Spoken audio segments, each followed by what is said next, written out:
రైతాంగానికి దేవుడు కూటమి ప్రభుత్వం అని రైతులే చెబుతున్నారు అని మంత్రి రామానాయుడు అన్నారు. మన రైతు మన రామానాయుడు కార్యక్రమంలో భాగంగా ఎలమంచిలి మండలం అడవిపాలెం, మేడపాడు, నేరేడుమిల్లి గ్రామాల్లో 366.55 లక్షల రూపాయలతో పలు అభివృద్ధి పనులకు మంత్రి రామానాయుడు ప్రారంభోత్సవాలు చేశారు. ఈ సందర్భంగా మంత్రి రామానాయుడు మీడియాతో మాట్లాడారు. పాత్రికేయ మిత్రులందరికీ కూడా నమస్కారాలు తెలియజేసుకుంటూ ఈరోజు ఎలమంచిలి మండలంలో 3,50,00,000 రూపాయలతో ఈవేళ పనులు శంకుస్థాపన మరియు ప్రారంభోత్సవాలు చేసుకోవడం జరిగింది. ఇప్పుడే మీరు చూశారు, అడవిపాలెం గ్రామంలో మైనర్ డ్రైన్ 21 లక్షల రూపాయలతో డీసిల్టింగ్.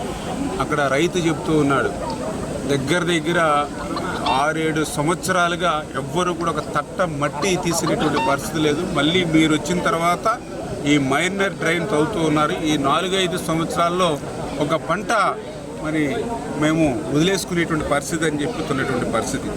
అదేవిధంగా ఏదైతే 10 లక్షల రూపాయలతోటి మన కాజ మేజర్ డ్రైన్కి సంబంధించి ఇప్పుడే మీరు చూశారు ఏ రకంగా ఆ యొక్క కాజ డ్రైన్లో మరి మట్టి ఏ రకంగా డిపాజిట్ అయిపోయిందో మీరే చూశారు. అంటే డ్రైన్లో కూడా ఒక దీవిలాగా అక్కడ ఏర్పడినటువంటి పరిస్థితి, చుక్క నీరు కూడా కిందకి వెళ్ళడానికి వీలు లేకుండా అక్కడ పెద్ద దీవి కింద మరి ఈరోజు మళ్ళీ ఆ యొక్క డీసిల్టింగ్ కాజ డ్రైన్లో ఈరోజు మళ్ళీ మనం చేస్తున్నటువంటి పరిస్థితి. అదేవిధంగా ఏదైతే నేరేడుమిల్లి గ్రామానికి సంబంధించి మరి ఈవేళ నెంబర్ 1 బ్రాంచ్ ఛానల్ మీద ఒక 26 లక్షల రూపాయలు, అదేవిధంగా ఇంకొక లెఫ్ట్ సైడ్ గ్రావెల్ రహదారి ఇంకొక 20 లక్షల రూపాయలు తోటి ఈవేళ గ్రావెల్ రోడ్లు వేస్తూ ఉన్నారు. ఇప్పుడే రైతులు చెప్తూ ఉన్నారు, గతంలో నీటి ఎద్దడి వస్తే అర్ధరాత్రి కూడా మేము ఇంట్లో పడుకుంటే మీరు వచ్చి తలుపు కొట్టి మమ్మల్ని లేపి తీసుకెళ్ళి మా కంతలు తీయించి నీళ్లు పెట్టారు ఆ రోజుల్లో. మళ్ళీ ఈరోజు మీ పుణ్యమా అని చెప్పి ఈ సంవత్సరం ఎక్కడ కూడా నీటి ఇబ్బంది లేకుండా పంటలు పండించుకున్నాం. పంటలు పండించుకోవడమే కాదు, మళ్ళీ ఈవేళ మీరు వచ్చి మా పొలాలకు పోవడానికి గ్రావెల్ రోడ్లు వేస్తూ ఉన్నారు. నిజంగా ఈ యొక్క తెలుగుదేశం, జనసేన, బీజేపీ మరి ఈ ప్రభుత్వం రైతుల పట్ల ఒక దేవుళ్ళు మాదిరిగా మరి ఉంది. అన్నం పెట్టేవాడే నిజమైన దేవుడు.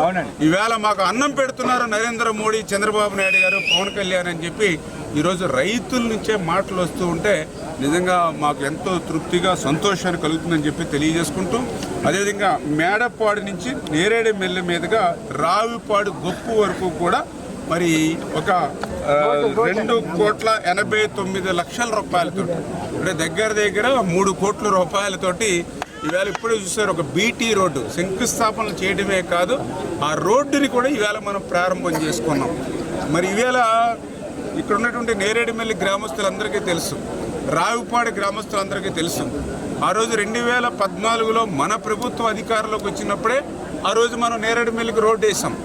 మళ్ళీ ఈరోజు 2024లో మన ప్రభుత్వం వచ్చాకనే మళ్ళీ రోడ్డు వేస్తాం.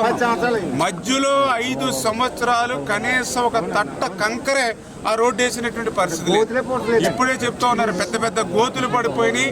ఆ గోతుల్లో మోటార్ సైకిల్ పడితే కాళ్ళు ఇరిగితే హాస్పిటల్కి వెళ్తే 10,000, 20,000, 30,000 రూపాయలు బిల్లులు అయినటువంటి పరిస్థితి, దుస్థితి మేము చూసాం. గత ప్రభుత్వంలో కొబ్బరికాయలు కొట్టారు, మళ్ళీ కనపడకుండా పోయారు. మళ్ళీ ఈవేళ మీరు కొబ్బరికాయ కొడతమే కాదు, రిబ్బన్ కూడా కట్ చేశారు. ఇది నిజమైనటువంటి ప్రభుత్వం, ఇది పని చేసేటువంటి ప్రభుత్వం. నేను చెప్పడం కాదు, ఈ గ్రామంలో ఉన్నటువంటి నాయకులు, ఈ గ్రామంలో ఉన్నటువంటి ప్రజలు, ఈ గ్రామంలో ఉన్న ఆడపడుచులు చెప్తూ ఉన్నారు. ఇప్పుడే ఇంకా చెప్తూ ఉన్నారు, ఇక్కడే డోక్రా బిల్డింగ్ ఉంది. ఆ రోజు మీరు వేసినటువంటి స్లాబ్, మీరు వేసినటువంటి పునాదులు, మీరు చేసినటువంటి పనే తప్ప మళ్ళీ 5 సంవత్సరాలు ఒక కర్బస్తా సిమెంట్ వేయాలని ఇప్పుడే మా ఆడపడుచులు డోక్రా బిల్డింగ్ గురించి చెప్తున్నారు నేరేడుమిల్లిలో. అంటే అర్థం చేసుకోండి, గత ప్రభుత్వం ఎంత విధ్వంసం వైపు పోయింది. కేసులు, కక్షలు తోటే ఆ రోజు ప్రభుత్వంలో ఉన్నటువంటి పాలన పోయింది. ఏదైతే పోలీస్ స్టేషన్లో సెటిల్మెంట్లు మరి వాటి మీదే దృష్టి పెట్టినటువంటి పరిస్థితి, ప్రజల జీవితాలతోటి, యువత జీవితాలతోటి ఆటలాడుకునేటువంటి విధంగా బుకింగ్లు, క్రికెట్ బుకింగ్లు చేసుకునేటువంటి సంస్కృతితో ఆ వైఎస్ఆర్సీపీ పార్టీ నిండిపోయినటువంటి పరిస్థితి. ఇట్లా పనులు చేసేటువంటి పరిస్థితి, పనులు చేసేటువంటి సంస్కృతి లేదు. ఈవేళ చెప్పండి, మా ఆడపడుచులకు సమాధానం చెప్పండి. 5 సంవత్సరాల్లో ఆ డోక్రా బిల్డింగ్కి ఎందుకు ఒక్క రూపాయి పెట్టలేదు? ఈ నేరేడుమిల్లి గ్రామానికి ఎందుకు ఆ రోడ్డు దుస్థితిలో ఉంటే ఒక తట్ట కంకర ఎత్తుకేయలేదు? ఈవేళ రైతులకు వెళ్ళడానికి, పొలాలకు వెళ్ళడానికి ఎందుకు 5 సంవత్సరాల్లో ఒక గ్రావెల్కి సంబంధించి ఒక్క రూపాయి ఎందుకు పని చేయలేదు? అంటే ఎక్కడా కూడా మరి 5 సంవత్సరాల నిమ్మకు నీరెత్తినట్లు పడుకుని ఎంతసేపు వాళ్ళ స్వార్థం కోసం అక్కడ జగన్మోహన్ రెడ్డి గారు మరి ఆయన ఏదైతే శాండు మైన్స్ లిక్కరు మరి విలువైనటువంటి భూములు అమ్ముకోవడం వాటి ద్వారా లూటీకి దోపిడీకి ఆయన శ్రీకారం చుట్టాడు. ఇక్కడ ఉన్నటువంటి నాయకులంతా కూడా వీళ్ళు బుకీలు వీళ్ళు ఫైనాన్షియల్గా వీళ్ళు అడ్జస్ట్మెంట్ కోసం వీళ్ళు పడలెత్తినటువంటి పరిస్థితి తప్ప మరి ఈవేళ ఇక్కడ కూడా ఇటువంటి అభివృద్ధి కార్యక్రమం లేదు. ఒక్క చిన్న గ్రామానికి కూడా ఇంత పెద్ద ఎత్తున అభివృద్ధి చేస్తున్నామని అంటే ఈవేళ ఆర్థిక పరిస్థితి సహకరించకపోయినా ప్రజలకి సేవ చేయాలి.